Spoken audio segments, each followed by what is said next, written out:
속보? 한국은 겁쟁이 일본과 달랐다. 대만 반도체 수출 규제하겠다. 기시다 후미오의 마지막 희망은 무너졌다. 대만이 한국에게 SOS 요청한 이유. 일본 정부가 반도체, 디스플레이 핵심 소재의 한국 수출을 3년째 규제하자 일본 반도체 소재 기업들이 규제를 피해 한국과 대만에서 현지 생산 규모를 크게 늘리고 있다.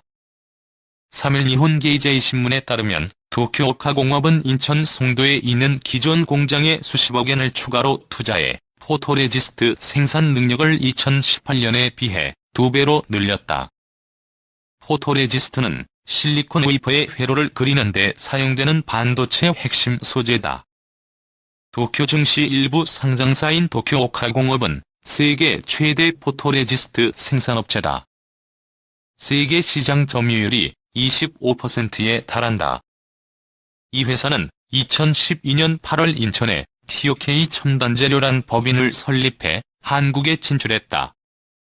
삼성물산이 TOK 첨단재료의 지분 10%를 갖고 있다. 2013년 송도에 1,560억 원을 투자해 연면적 19,920제곱미터 규모의 공장을 지었다. 지난해 매출은 1,724억 원, 영업이익은 270억 원을 기록했다. 작년 도쿄오카공업의 전체 매출은 1,176억 엔, 영업이익은 161억 엔이었다. 한국은 도쿄오카공업 매출의 14%, 영업이익의 16%를 차지하는 중요한 시장이다. 새로 증설한 설비는 최첨단 반도체 기술인 극자외선용 포토레지스트도 생산할 수 있는 것으로 알려졌다. 다이킨공업은 한국의 반도체 제조장치 업체인 CNG하이테크와 합작회사를 설립하고 충남 당진에 34,000제곱미터 규모의 반도체 제조용 가스 공장을 신설할 계획이다. 공장 건설에는 앞으로 5년간 40억 엔이 투입된다.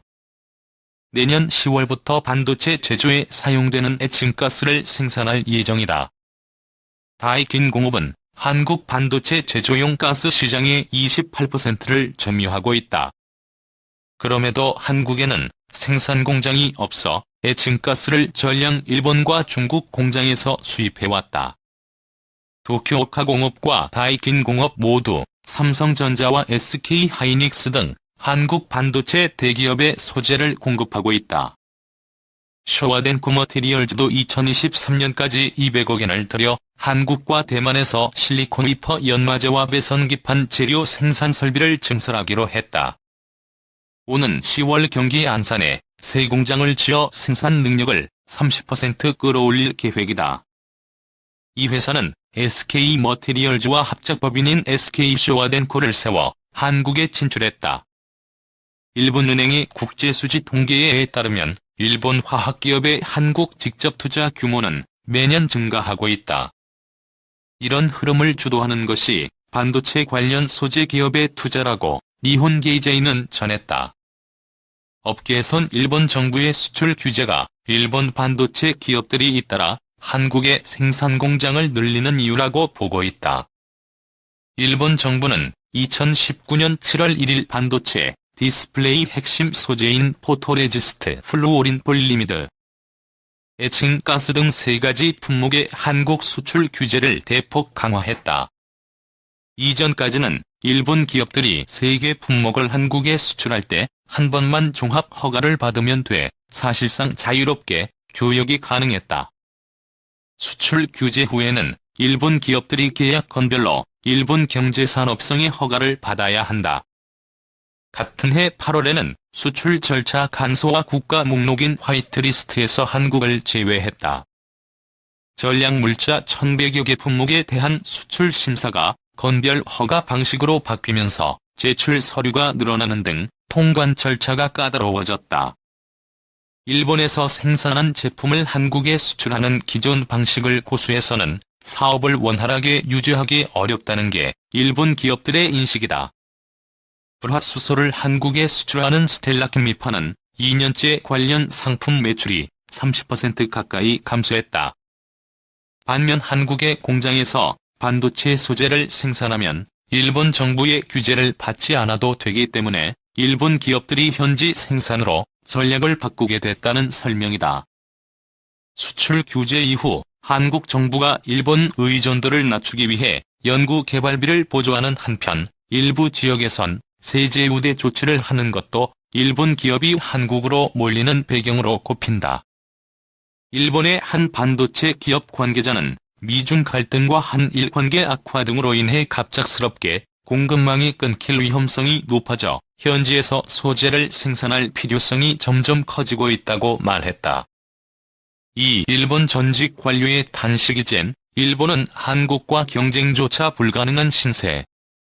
일본의 전직 경제 관료가 첨단 산업이 시가 말할 정도로 대위기에 있다며 시대에 뒤떨어진 산업정책을 강하게 비판했다.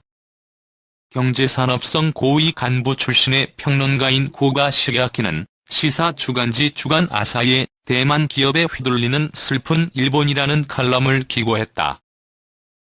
칼럼에서 대만 TSMC에 대한 일본 정부의 굴욕적 특혜를 언급하며 1988년 세계 반도체 시장의 절반 이상을 차지했던 일본이 이제는 10%에도 못 미치는 지경이 됐다고 글로벌 톱10 중 일본 기업은 단 한 곳도 없다고 한탄했다. 이어 기술적으로 대만, 한국, 미국 기업을 상대로 최첨단 경쟁에 뛰어드는 것조차 불가능하다라고 주장했다. 고가는 또 TSMC가 일본에 공장을 짓기로 하면서 정부가 안도의 한숨을 쉬는 상황이라며 10년 전 기술인 20나노 공정의 생산 설비를 TSMC가 지으면서 최첨단 공장이라고 말하는데도 일본은 이에 대해 감지덕지해야 하는 꼴이라고 말했다. TSMC 공장을 일본 내 짓기 위해 정부가 천문학적인 인센티브를 제공하게 된 상황을 말하는 것으로 보인다. 실제 정부는 일본의 TSMC 공장을 유치하기 위해 총 8천억 엔의 건설 비용 중 절반인 4천억 엔을 보조금으로 주는 파격적인 혜택을 제안했다. TSMC가 이를 수락하자 일본 정부는 일본 공장에서 출하되는 반도체를 우선 공급받기로 했다고 강조했다. 고가는 이에 대해 반도체를 우선 공급받기 위해서는 지분 출자 방식으로 경영에 직접 관여할 수 있어야 가능한 것이라며 일본은 막대한 돈을 TSMC에게 빼앗겨버렸다고 탄식했다. 한국의 경제 보복도 지적했다. 2019년 경산성이 한국에 대한 수출 규제를 강화하면서 일본산 반도체 소재의 삼성전자 수출을 방해했다고 지적했다. 이 때문에 이제 와서 삼성전자에게 반도체 관련 부탁을 할 수 없게 된 것이라는 게 그의 주장이다.